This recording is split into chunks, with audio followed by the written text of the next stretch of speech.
नमस्ते, थर्ड आई में आपका स्वागत है।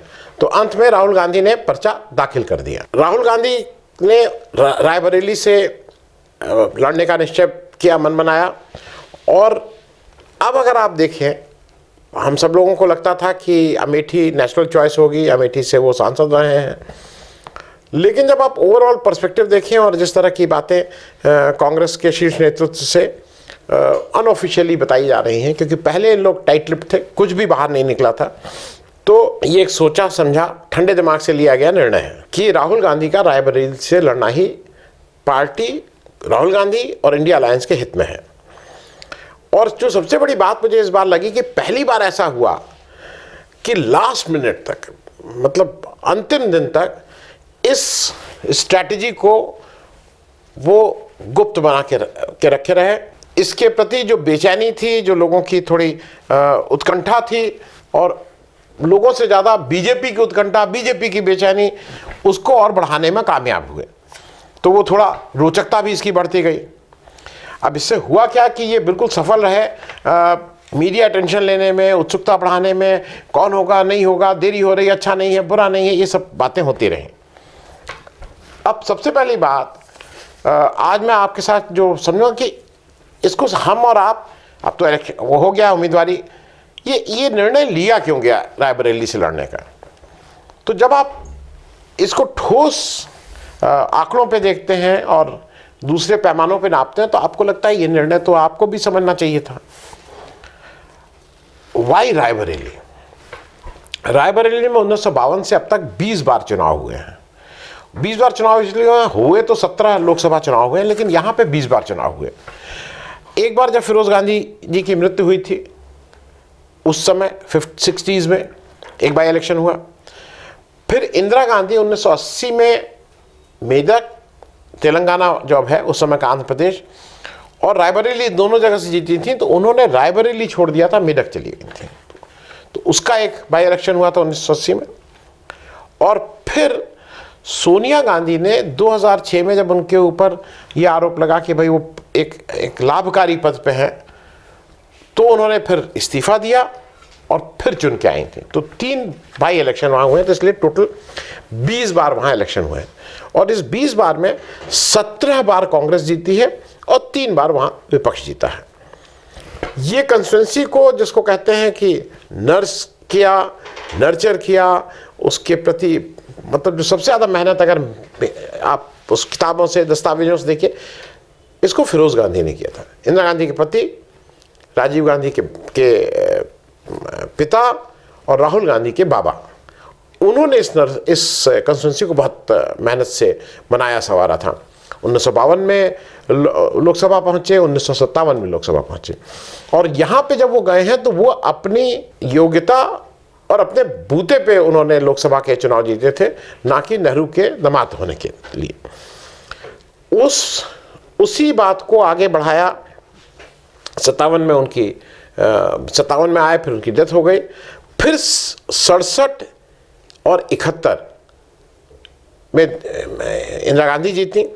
हालांकि 71 का चुनाव लास्ट में उनका रद्द हो गया था, लेकिन जीत तो गई थी, उसके बाद कोई चुनाव नहीं हुआ। 77 का एक ही चुनाव है जो गांधी फैमिली से कोई हारा है रायबरेली में। 77 में राजनारायण जी ने इंदिरा गांधी को 77 के चुनाव में हरा दिया था। पूरे उत्तर प्रदेश की 85 सीट हुआ करती थी, 85 में 85 कांग्रेस हार गई थी। 80 में इंदिरा गांधी वापसी करती हैं, लेकिन 80 में मेदक भी रहती हैं, तो यहाँ की सीट छोड़ देती हैं। फिर 80 में जब वो सीट छोड़ती हैं, तो ये उनके घर में ही सीट रहती है। अरुण नेहरू, जो राजीव गांधी के डिस्टेंट कज़न थे, तो अरुण नेहरू उसमें आते हैं, 80 भी जीतते हैं, 84 भी जीतते हैं। फिर अरुण नेहरू जब 84 के बाद जनमोर्चा ओर्चा बन जाता है, राजीव गांधी का साथ छोड़ देते हैं, तो 89 में फिर नेहरू परिवार की रिश्तेदार शीला कौल जी आ जाती हैं। शीला कौल जी यहाँ 89 और 91 का इलेक्शन जीतती हैं। फिर इसके बाद कैप्टन सतीश शर्मा रहते हैं। लेकिन फाइनली जब सोनिया गांधी 1999 वाले में, तो वो अमेठी रहती हैं, लेकिन जब 2004 में राहुल गांधी आ जाते हैं, तो सोनिया गांधी अपनी पति की सीट छोड़ के अपने परिवार की, जो उनकी पारंपरिक सीट है रायबरेली, वहाँ शिफ्ट होती हैं 2004 में। तो 4 का, फिर 6 का, फिर 9 का, फिर 14 का, फिर 19 का, ये 5 इलेक्शन लगातार जीतनी है। और इस बार सबको पता है स्वास्थ्य कारणों से वो इलेक्शन नहीं लड़ रही, वो राज्यसभा चली गई हैं। तो इस बार कौन लड़े ये बात थी। तो ऐसे उसमें अगर आप देखिए तो कुल टोटल अभी तक 1952 से अभी तक अगर देखें तो 72 साल के सफ़र में 6 साल अपोजिशन और केवल 6 साल विपक्षी कोई रहा है। इस पर 3 बार लोग वो थे, अशोक सिंह साहब 2 बार और राजनारायण जी 1 बार। राजनारायण जी 77 से 80 और अशोक सिंह 96 जीते, फिर 98 जीते और 99 में खत्म हुए। तो 3 साल 3 साल दोनों लोग रहे, 6 साल। तो आउट ऑफ 72 6 साल अगर कम करें तो 66 ईयर्स कांग्रेस जीती है। और उसमें 66 में भी अगर सतीश शर्मा का एक टर्म निकाल दें 99 से 2004 वाला 5 साल का, तो फिर थ्रू आउट रायबरेली से मतलब गांधी नेहरू परिवार जो है, चाहे फिरोज गांधी हो, चाहे इंदिरा गांधी हो, चाहे सोनिया गांधी हो, चाहे अरुण नेहरू हो, चाहे शीला कौल हो, ये सब उस पार्ट का ही हिस्सा है। ये लोग जीतते रहे हैं। अब इसके सामने एक तो ये हो गया कारण कि ये राहुल गांधी जिसको कहते हैं ना, ये उनके बाप की सीट है। बाप मतलब इनके बाबा की सीट, उनकी दादी की सीट, उनकी माँ की सीट। माँ 5 बार वहाँ से चुनाव जीती हुई हैं। उसके सामने अमेठी जो है 1967 में वो क्षेत्र बना, अब तक 16 बार चुनाव हो चुके हैं। वहाँ पे 13 चुनाव नॉर्मल और 3 उपचुनाव हुए हैं। एक बार संजय गांधी जी की जब मृत्यु हुई, राजीव गांधी की जब हत्या हुई, इन दोनों बार वहाँ पे उपचुनाव हुए थे। और 1991 के उपचुनाव में सतीश शर्मा, जब राजीव गांधी की हत्या हो गई उसका सतीश शर्मा आए, फिर सतीश शर्मा जीते। मैं ये सब बातें सिर्फ इसलिए आपसे कह रहा हूँ, इस 57 साल के सफ़र में गांधी फैमिली यहाँ पे 36 साल रही है। मतलब उस गांधी फैमिली के अमेठी में 4 रिप्रेजेंटेटिव, संजय गांधी, राजीव गांधी, मैं अमेठी की बात कर रहा हूँ, सोनिया गांधी और राहुल गांधी। अब जरा बात कर लिया जाए कि क्यों राहुल गांधी ने और प्रियंका में से एक को ही लाया गया, क्यों, why one, why not both. तो सबसे पहली बात यह है कि दोनों को लोगों को चुनाव में नहीं फंसना था, ये अब क्लियर हो रहा है। एक तो नैरेटिव ये बनता कि भाई बहन परिवारवाद, एक ही परिवार को और बाहर, ये नहीं होता। अंजना ओम कश्यप जी ने अभी अपने किसी उसमें जब वहाँ दौरा कर रही थी अमेठी का, तो उन्होंने पूछा कि भाई किसी उससे, आप कार्यकर्ताओं का नंबर कब आएगा? तो लो जी नंबर आ गया। अंजना जी आपने पूछा और नंबर आ गया। उन्होंने पूछा था कि कार्यकर्ताओं को कब टिकट मिलेगा, क्योंकि ये एक मैसेज तो चला गया कि परिवार ने जो उनकी अपनी सीट थी, एक साधारण कार्यकर्ता किशोरीलाल शर्मा जी के लिए ये सीट छोड़ दी है। दूसरा, ये प्योरली मुझे लगता है स्ट्रैटेजी है, क्योंकि इस समय जहां चुनाव खड़ा हुआ है उसमें प्रियंका गांधी से बड़ा, से बेहतर, जो बहुत पॉइंटेडली बिल्कुल मतलब आक्रामक होके मोदी जी का जवाब दे रही हैं, वो प्रियंका गांधी हैं। वाक्पटुता ज़्यादा है, ज़्यादा मार्क क्षमता है, ज़्यादा लोकप्रिय हैं। वो अलग बात है कि राहुल गांधी बड़े लीडर हैं, लेकिन जब मन से मोदी जी की हर बात का ईंट का जवाब पत्थर से देना होता है, तो उसमें प्रियंका गांधी को मैं 20 मानता हूँ। तो एक तो कारण ये था कि प्रियंका गांधी को फ्री रखना ज़रूरी था। और ये भी मतलब मुझे ऐसा लगता है कि राहुल गांधी ये जानते हैं कि रायबरेली किसी भी गांधी परिवार के लिए सबसे उचित है, वही है। और जब सोनिया गांधी जी नहीं है तो ये नेचुरल था कि राहुल गांधी वहाँ से लड़े। और अगर आपको याद हो, मैं इसलिए कह रहा हूँ कि इन सारी चीज़ों को रिलेट करिएगा, ये हिंट पहले मिल गई थी, हम लोग शायद उसको, मैंने कई बार कहा, लेकिन हम मुझे लगता था कि प्रियंका गांधी लड़ेंगी। वो रीड करने में मैं मुझसे गलत हुआ। सोनिया गांधी ने जब राज्यसभा की सदस्यता ली थी तो उन्होंने उस समय जो अपनी एक फेयरवेल लेटर लिखा था रायबरेली की जनता को, उसमें स्पष्ट कहा था कि मेरे परिवार को भी वही परिवार वो मिलेगा। उस समय हम सब लोगों को लगा था कि प्रियंका गांधी का रेफरेंस है, रेफरेंस शायद राहुल गांधी को रख के कहा गया था। अब ये स्पष्ट हो जा रहा है। अब तीसरी बात राहुल गांधी के लिए, जो मैंने पहले कहा ना कि दोनों भाई बहनों में कौन, अब दूसरा है कि भाई रायबरेली का मैंने एक तो बता दिया विरासत, एक भावनात्मक लगाव भी होता है। बाबा थे, दादी थी, माँ 5 बार की, 5 बार का एमपी बहुत बड़ी बात होता है। आप वहाँ के एक लोगों को जानने लगते हैं। और एक चीज़ मुझे ये लगती है कि वो थोड़ा मतलब उसको कैसे कहें, उसको थोड़ा शगुन अपशगुन, कई लोग कहेंगे साइंटिफिक नहीं होता है, लेकिन मन में तो रहता ही है ना, हर एक के मन में रहता है। रायबरेली से आज तक कोई गांधी परिवार का व्यक्ति वहां रहते हुए उसकी मृत्यु नहीं हुई।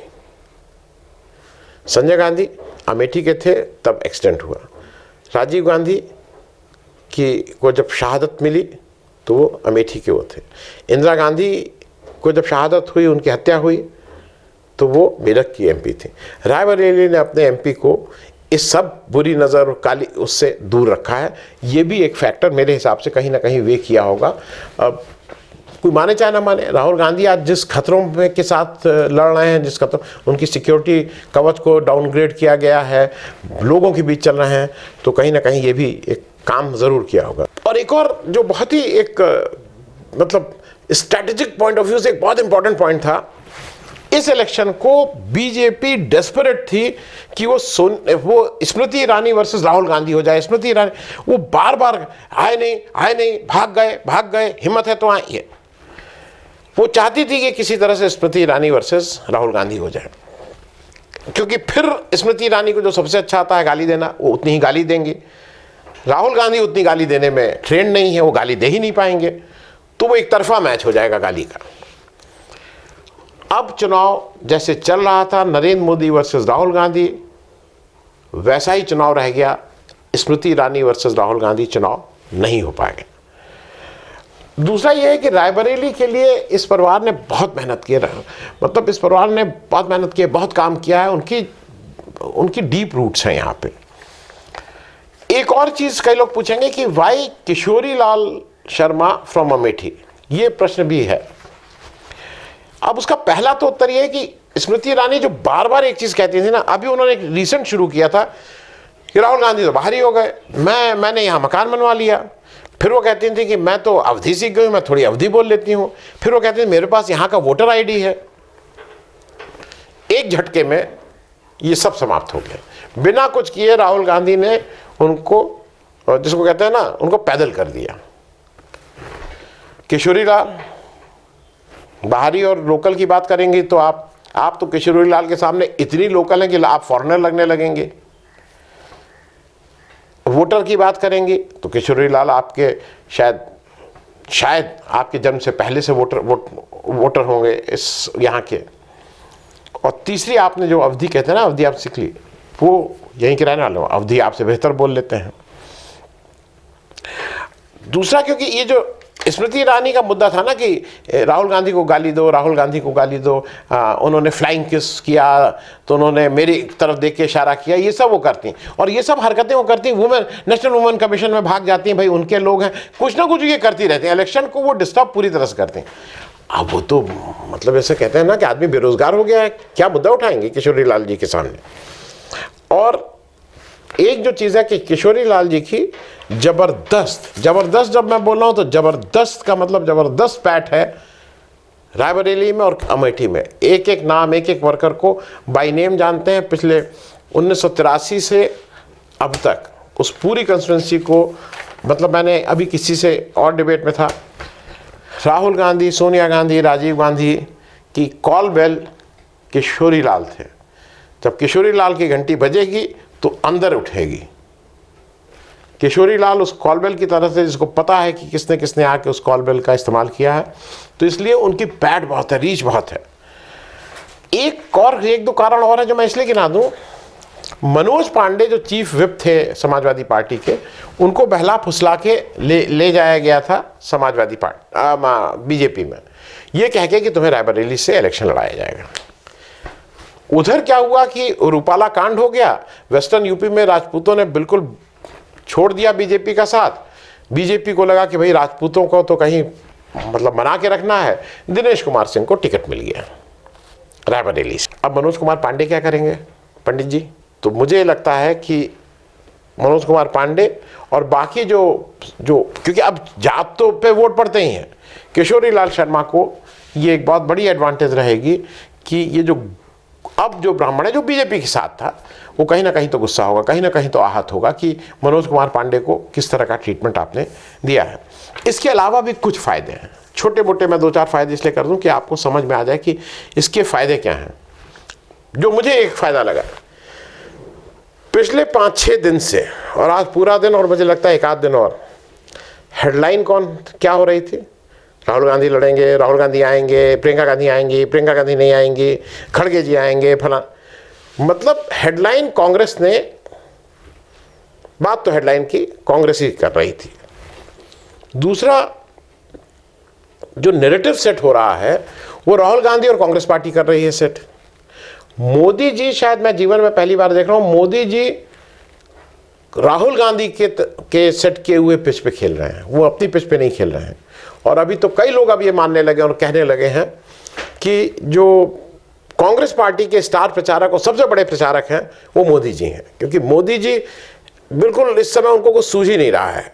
कांग्रेस को गाली दो, कांग्रेस के मैनिफेस्टो को गाली दो, राहुल गांधी को गाली दो, उससे वो उनका प्रचार और करते जा रहे हैं। ये शायद उनको, और उनसे बोले कौन, उनसे बोलने की तो हिम्मत किसी की नहीं है। और मुझे ऐसा लगता है कि रायबरेली का एक फैक्टर और भी है। फर्ज करिए राहुल गांधी जीत जाते हैं, वायनाड से भी जीत जाते हैं, तो जो परिवार चाहता है कि वो कंटिन्यूटी बनी रहे, तो आइडियल ये होगा कि राहुल गांधी जी जगह प्रियंका गांधी वहां लड़ जाए, तो परिवार की कंटिन्यूटी भी बनी रहेगी। और एक अंतिम बात जो ठेठ पॉलिटिकल है, उसका फिर से मैंने कहा कोई मीटर नहीं है, कि 2 फेज के चुनाव हो गए हैं उत्तर प्रदेश में, जो वेस्टर्न यूपी अभी शुरू हुआ है। अखिलेश यादव का नामांकन कन्नौज से भरने से पूरा सेंट्रल यूपी प्रभावित हो रहा है, और राहुल गांधी का रायबरेली से पर्चा भरना, अवध से लेके रायबरेली से पूरा ईस्टर्न यूपी निकल जाइए, कम से कम जो मार्जिन वाली सीट्स थी उसमें 4-5 सीटों पे तो डायरेक्ट ऐसा फर्क पड़ रहा है। जो फाइट कर रहे थे वो, क्या इंडिया गठबंधन की मैं बात करूं, इंडिया गठबंधन के जो उम्मीदवार अपने अपने क्षेत्र में फाइटिंग वाली स्थिति में थे, फाइट कर रहे हैं, लड़ रहे हैं, वो अब उनका एज हो जाएगा, इसमें कहीं कोई दो राय नहीं है। इलेक्शन और बढ़ता जाएगा। मेरे हिसाब से ये जो निर्णय राहुल गांधी ने किया है या कांग्रेस पार्टी में ने किया है, इसके फार रीचिंग इफेक्ट्स हैं। It is a well thought over निर्णय। और कहें अब जो भी, अब तो सब लोग बताएंगे कि सबको पता था कैसे कैसे, लेकिन जैसे कल रात में मान लीजिए मुझे पता लग गया तो उस समय क्या कहता, लेकिन बहुत अच्छी तरह से वेरी वेल प्लान्ड, एग्जीक्यूटेड। अब देखना यह है कि रायबरेली की जनता को अब वो क्या अपना निर्णय देती है, उसका इंतजार तो 4 जून तक करना होगा। थैंक्स सो मच, धन्यवाद।